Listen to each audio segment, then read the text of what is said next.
तो कहानी की शुरुआत एक कपल से होती है जो जंगल में पिकनिक के लिए आए हैं। इन लोगों की बातों से हमें पता चलता है कि बेथ को 1 साल पहले कैंसर हुआ था, पर अब वो पूरी तरह रिकवर कर चुकी है। ये लोग अपना पिकनिक बहुत अच्छे से एंजॉय कर रहे थे, लेकिन बेथ अभी भी परेशान दिख रही थी। बेथ बार बार जे को कुछ बताने की कोशिश कर रही थी, पर जे अपनी एंजॉयमेंट पे मगन होकर ना ही इस चीज को नोटिस करता कि बेथ उदास है और ना ही इस चीज को नोटिस कर पाता कि बेथ उसे कुछ बताना चाहती है। चलते चलते ये लोग घने जंगलों में आ जाते हैं और ऐसे ही जंगल की ढलानों पर चढ़ते हुए बेथ गिर जाती है और उसे चोट भी लग जाती है। वो जोसे कहती है, मैं कुछ देर में आती हूँ अपना जख्म साफ करके, और वाटरफॉल के पास बैठकर जोर जोर से रोने लग जाती है। इसी सब के दौरान बेथ नोटिस करती है कि सामने एक मरा हुआ जानवर था और इसे बहुत ही अजीब तरीके से मारा गया था और उस जानवर की पूरी खाल उतरी हुई थी। वो डर कर चिल्ला कर जे को यहाँ पर बुला लेती है, पर जे इस मर्तबा भी उसे समझाता है, बेथ ये कौन सी डरने की बात है, जंगल है, शिकारी होंगे यहाँ पर और जरूर ही किसी शिकारी का ही शिकार होगा। खैर ये लोग अपना पूरा दिन एंजॉय करते हैं और रात होते ही अपने लिए टेंट लगा लेते हैं। बातें करते हुए इन्हें दोबारा जंगल से गोली चलने की आवाज आती है और जे उससे कहता है, मैंने कहा था ना कि यहाँ पर जरूर शिकारी होंगे, बस अब टेंशन मत लो, चलो सोते हैं। आधी रात में बेथ की आंख खुलती है किसी आहट से। उसे लग रहा था कि उसके टेंट के बाहर कोई है। चेक करने के लिए वो बाहर गई तो करीब तो उसे कोई नहीं दिखा, तो उसने थोड़ा दूर जाकर चेक करने का फैसला किया और अगले ही सेकंड उसके सामने जॉय भी आ गया। वो हैरान थी कि उससे पहले जॉय यहाँ कैसे पहुँच गया, हालांकि वो तो उसे टेंट में छोड़कर आई थी। जे कहता है, क्या बात कर रही हो तुम, मैं तो पिछले 15 मिनट से टेंट में नहीं हूँ। ये सुनकर तो डर के मारे बेथ बहुत ज्यादा घबरा जाती है। उसने खुद देखा था कोई था टेंट के अंदर। ये दोनों भागकर टेंट चेक करने जाते हैं तो देखते हैं कि अब वहाँ कोई भी नहीं था, पर इनका टेंट भी फट चुका था। साफ जाहिर था कि यहाँ पर कोई आया था। इनके टेंट पे जगह जगह ग्रीन कलर का स्टिकी लिक्विड भी लगा हुआ था, जिससे जाहिर हो रहा था कि यहाँ पर कोई जानवर तो नहीं होगा। यहाँ पर जरूर कोई ऐसी चीज है जिसके बारे में बेथ और जे जानते ही नहीं है। एकदम से इन्हें एक बहुत ही डरावनी आवाज सुनाई देती है। ये किसी क्रिएचर की चिल्लाने की आवाजें थी। वो घबरा कर यहाँ से भागने लगे तो पहाड़ों पर भी उन्हें वैसा ही चिपचिपा लिक्विड नजर आया जैसा ये लोग अपने टेंट पर देख कर आए थे, जिसका मतलब कि वो क्रिएचर जो कोई भी थी वो यहाँ करीब ही थी। इसलिए वो अपना रास्ता बदल लेते हैं और भागते रहते हैं, यहाँ तक कि सुबह भी हो जाती है और घने दरख्तों के दरमियान में बेथ को एक साया खड़ा हुआ दिखाई देता है और वो और भी ज्यादा डर जाती है। जे उसे काम डाउन करता है और इस दौरान वो लगातार बाहर निकलने का रास्ता ढूंढ रहा था, पर यह जंगल उनके लिए भूल भुलैया बन गया था। उन्हें यहाँ से बाहर निकलने का कोई रास्ता समझ नहीं आ रहा था। भागने के चक्कर में ये लोग एक ऐसी जगह पहुंच पे जाते हैं जहाँ पर वो खौफनाक साया बेथ के सामने आ जाता है। बेथ उसकी पूरी बॉडी नहीं देख पाई थी, पर उसकी आंखें और सर देख पाई थी। वो अपनी आंखों के जरिए बेथ को पोसेस करना चाह रहा था, पर जे ने आके बेथ का ध्यान भटका दिया और वो उसे लेकर दोबारा भागने लगा। भागते हुए बेथ उसे कहती है, मैं तुम्हें कुछ बताना चाहती हूँ, पर जे अब भी उसकी कोई बात नहीं सुनता। थोड़ा ही आगे बढ़ने पर जे का पाँव एक ट्रैप में फंसकर वो गिर जाता है। ये ट्रैप किसी इंसान का लगाया हुआ लग रहा था, लेकिन जो भी था इसकी वजह से जे अच्छा खासा जख्मी हुआ था। जे की खराब हालत को देखते हुए बेथ उसके लिए पानी लाने का डिसाइड करती है, लेकिन आसपास पानी का उसे कोई झरना नजर नहीं आता और फाइनली एक कुआं नजर आने पर वो फौरन उसकी तरफ बढ़ जाती है। पर कुएं के अंदर पानी नहीं था, बल्कि बहुत सारे इंसान और जानवरों की लाशें थी। ये देखकर वो डर गई और समझ भी गई कि ये उसी शैतान का ठिकाना है जिससे वो भाग रहे हैं। डरकर चिल्लाते हुए बेथ यहाँ से भागने की कोशिश करती है तो दरख्तों से बनाए गए एक जाल के अंदर फंस जाती है और अब वो साया भी बेथ के सामने आ जाता है उसे मारने के लिए। पर इससे पहले कि वो उसे मार पाता, बेथ को कोई बचा लेता है। वो बेथ को उसी रास्ते पर ले आता है जहाँ पर पहले जे भी था और फिर जे को अपने कंधे पर डालते हुए वो दोनों को अपने घर ले आता है और अपना नाम इन दोनों को क्वीन बताता है।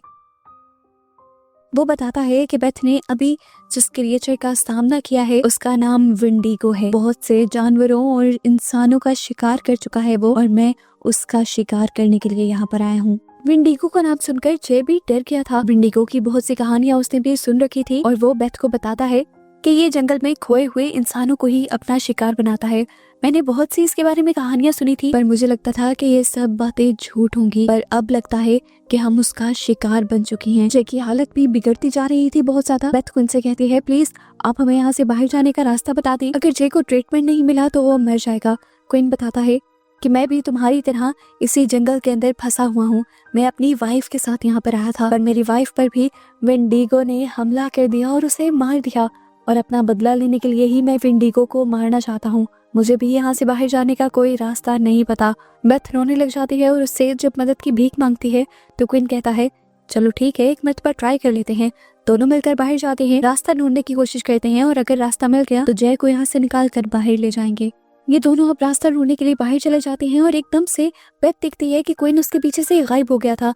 वो बहुत ज्यादा घबरा गई और तभी उसके इर्द गिर्द वो काला साया धुएं की तरह मंडलाने लगा। बेथ बहुत ज्यादा डर गई और फिर उसे गोली चलने की आवाज सुनाई दी। देखने को मिला कि गोली क्विन ने ही चलाई थी। वो बेथ को बाहर रास्ता ढूंढने के लिए नहीं लेकर आया था, बल्कि वो बहाने से बेथ को अपने शिकंजे के तौर पर लेकर आया था, जिसकी आड़ में वो विंडीगो का शिकार कर सके। पर विंडीगो इस गोली से नहीं मरता और क्विन बेथ का हाथ पकड़कर भागने लग जाता है और उससे कहता है, ये गोली उस साए को बस कुछ ही देर के लिए दूर रखेगी और इतने में ही हमें अपने घर वापस जाना होगा। बेथ को ये जानकर बहुत दुख हुआ कि क्विन ने उसे धोखा दिया था। फिर ये लोग घर वापस आ जाते हैं और आते ही बेथ देखती है कि जे दर्द में तड़प रहा था, उसकी हालत और भी बिगड़ चुकी थी, और वो अब क्विन से कहती है, तुमने पहले जो कुछ मेरे साथ किया मैं तुम्हें उसके लिए माफ करती हूँ, लेकिन इस शर्त पे कि तुम्हें दोबारा मेरे साथ बाहर जाना होगा और जंगल से बाहर निकलने का रास्ता ढूंढना होगा। पर क्विन उससे कहता है, पागल हो गई हो, मैं तुम दोनों को यहाँ से कहीं नहीं जाने दूंगा। ये बात सुनकर बेथ को गुस्सा आ जाता है और वो पूछती है, आखिर तुम मुझसे चाहते क्या हो? क्विन कहता है, मैं तुम्हें ही चाहता हूँ। मैंने देखा है विंडीगो जिस भी इंसान को देखता है उसे मार देता है, लेकिन उसने तुम्हें नहीं मारा, क्योंकि उसे कुछ बॉडीज ऐसी भी चाहिए होती हैं जिसके ऊपर वो अपना पूरा कब्जा जमा सके, और कब्जा जमाने के लिए उसे कमजोर बॉडीज चाहिए होती हैं। मुझे ये बात पता है कि तुम बीमार हो और बीमार लोग विंडीगो का अच्छा शिकार बनते हैं, और जब वो तुम्हारी बॉडी हासिल करने के लिए आएगा मैं तभी उसे मारना चाहता हूँ। बेथ ये सारी बातें सुनकर घबरा गई थी। जो सच्चाई उसने अभी तक अपने हस्बैंड को नहीं बताई थी, क्विन और विंडीगो को ये सच्चाई कैसे पता चल गई थी? असल में कैंसर ट्रीटमेंट के बावजूद भी उसकी टेस्ट रिपोर्ट दोबारा से पॉजिटिव आ गई थी, यानी उसे कैंसर दोबारा हो गया था, और यही बात वो हमेशा से जो को बताना चाहती थी। क्विन बेथ से कहता है, मैं तुम्हारा दुश्मन नहीं हूँ, मेरी बात मान जाओ। मैं जानता हूँ कि अगर तुम दोनों बाहर गए तो विंडीगो तुम्हारे साथ वही हाल करेगा जो उसने मेरी वाइफ के साथ किया था। बेथ परेशान होकर बैठ जाती है क्योंकि उसे पता चल गया था कि क्विन उसे बाहर जाने नहीं देगा।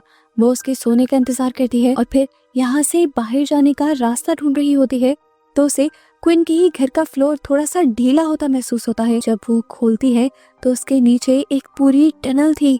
बेथ हैरान हो गई, उसे लगा कि शायद ये जंगल से बाहर निकलने का खुफिया रास्ता होगा, पर अंदर जाने पर उसने देखा कि यहाँ पर बहुत से लोगों की लाशें थीं। वो और भी ज्यादा डर गई। उसे लगने लगा कि क्विन ने जरूर उससे झूठ बोला होगा और वो खुद ही इन दोनों का शिकार करना चाहता है। डरते हुए बेथ जब बाहर निकली तो क्विन पहले से ही जागा हुआ उसके ऊपर बंदूक तान चुका था। बेथ रोने लग जाती है और कहती है, आखिर तुम हमसे चाहते क्या हो? इन मासूम लोगों को तुमने क्यों मारा? क्विन बताता है कि इनको मैंने नहीं मारा, ये लोग जंगल में भटक गए थे, इनमें से कुछ लोग बीमार थे तो कुछ लोग जख्मी थे। मैं जानता था कि विंडीगो जरूर इनकी बॉडी लेना चाहेगा और मैं बस मौके की तलाश में था कि कब विंडीगो इनकी बॉडी में आए और मैं विंडीगो का शिकार करूं। पर विंडीगो ने इन सब लोगों को ही मार दिया और फिर बहुत सारे इंतजार के बाद तुम यहाँ आई। तुम फाइनली वो इंसान थी जिसे विंडीगो ने मारा नहीं, और मुझे ये बात कंफर्म हो गई कि विंडीगो तुम्हारी ही बॉडी लेना चाहता है। इसीलिए मैं नहीं चाहता कि तुम यहाँ से जाओ। मुझे हर हाल में अपनी वाइफ का बदला लेना है विंडीगो को मार कर, और अगर तुम यहाँ से चली गई तो मेरा ये सारा का सारा प्लान फ्लॉप हो जाएगा, और अगर तुम यहाँ से भाग भी गई तो इस टाइम तुम्हारे से भी अच्छा शिकार तुम्हारा हस्बैंड जे है, जिसके जख्म बहुत ज्यादा खराब होने की वजह से अब उसकी बॉडी तुम्हारे से भी ज्यादा कमजोर हो गई है। जे का नाम सुनकर बेथ तड़प जाती है और कहती है, तुम जे को कुछ नहीं करोगे, इसके बदले मैं तुम्हारा साथ दूंगी। मैं विंडीगो से लड़ भी सकती हूँ और तुम्हारा काम आसान भी कर सकती हूँ।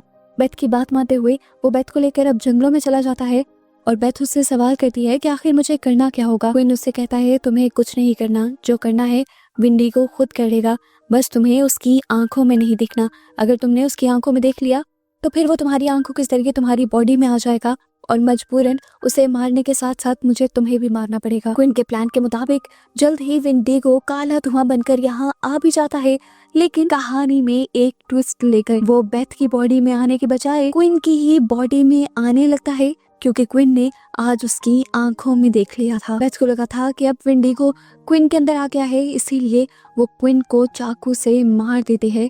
पर असल में ये भी विंडीगो की बस एक चाल थी बेथ को भटकाने के लिए। वो विंडीगो के अंदर था ही नहीं, बस उसने यहाँ पे सारा नाटक किया था क्विन के अंदर जाने का। और अब वो बेथ को अपने कब्जे में ले लेता है और ले जाता है अपने उस ठिकाने में, उसी कुएं में जहाँ बेथ पहले भी एक मर्तबा गई हुई है। बेथ बहुत ज्यादा डर जाती है। ये कुआं बहुत ज्यादा डीप था और अब बेथ को लगने लगा था कि उसकी जान नहीं बच सकती, क्योंकि वो इस कुएं से बाहर निकल ही नहीं पा रही।